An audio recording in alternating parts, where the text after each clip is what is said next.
ازيكم يا اصدقائي؟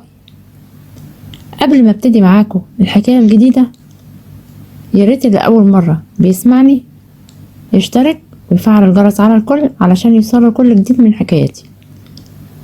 وهنتظر منكم اللايك والكومنت الجميل اللي شبه قلوبكم، ويا رب الحكايه تعجبكم. يلا بينا نبتدي الحكايه.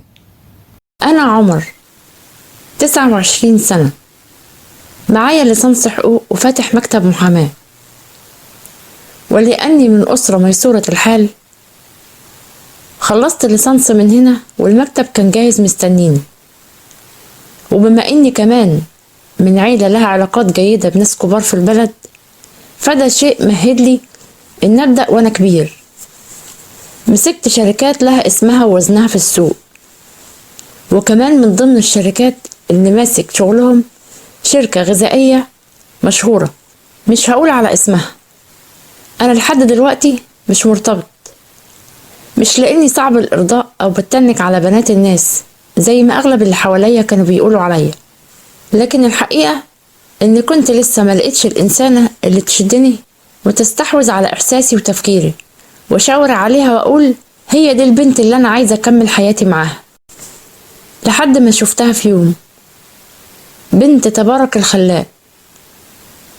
كان المفروض وقتها تبقى أحلى حاجة حصلت لي في الدنيا، لكن العكس، هي كانت سبب مأساة حياتي.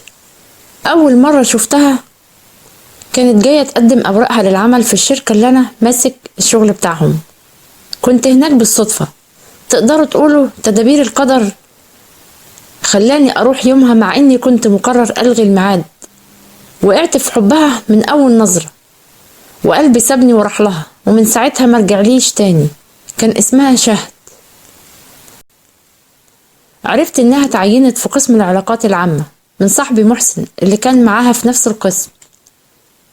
وعلى فكرة هو كمان كان معايا في الكلية، لكن فضل يشتغل بعيد عن المحاماة، وفضلنا أصدقاء لحد دلوقتي.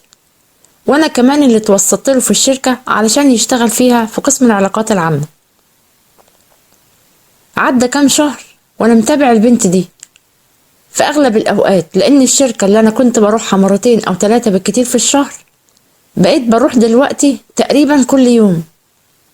ولأني ما كنتش أقدر يعدي عليا يوم واحد من غير ما أشوفها، كنت بتحجج بأي حاجة وأدخل عندهم وأقعد أتكلم شوية مع محسن، لكن عيني كانت بتراقبها.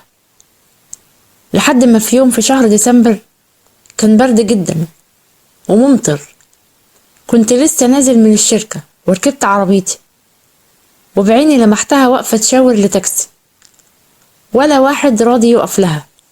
أغلبهم كان مليان في اليوم اللي زي ده، حتى الفاضي منهم كان بيقف لحظة يسمعها ويمشي تاني. مش فاهم السبب، يمكن كان مستبعد المكان.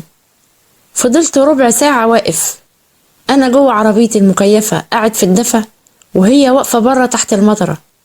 كنت متردد في البداية، كل ما أقول لنفسي انزل يد وكلمها أفضل في مكاني، لكني اتجرأت أخيرا ومشيت بالعربية كم متر ووقفت قدامها وندهت عليها: أنسة شهد، أنسة شهد.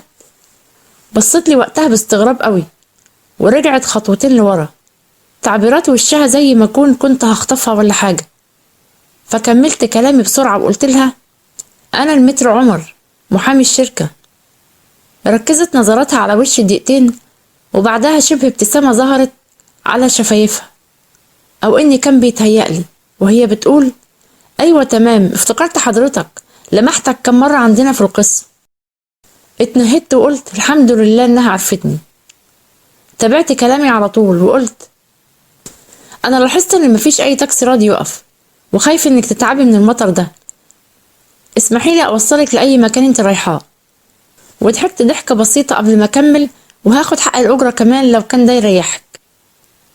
مش عارف أنا قلت لها ليه كده، يمكن حسيت إن كان لازم أقول وقتها حاجة تكسر آخر قطعة في حاجز القلق اللي كان واضح جدا في عيونها. لكن هي رفضت واعتذرت مني بأدب، لكني رجعت ألحيت عليها، خصوصا إن المطر زاد بشكل كبير، زي ما تكون السما وقتها قررت إنها تقدم لي خدماتها.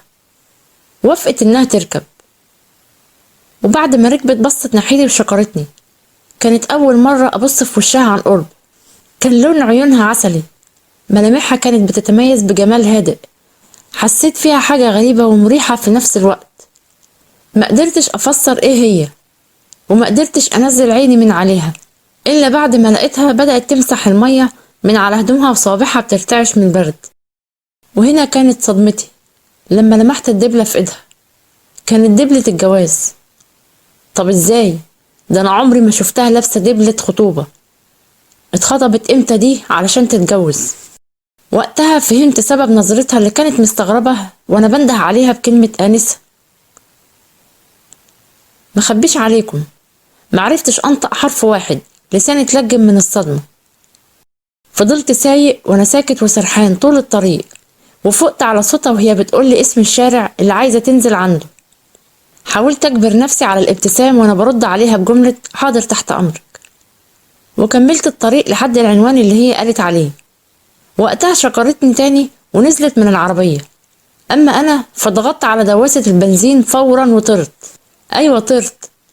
كان جوايا أحاسيس كتير ملخبطة، ما بقتش عارف إن كانت إحباط ولا حسرة ولا عتاب لنفسي إني اتعلقت بوهم من قبل ما أتأكد. كان شعوري أقرب ما يكون من إحساس طالب سقط في الثانوية بعد تعب ومذاكرة طول السنة.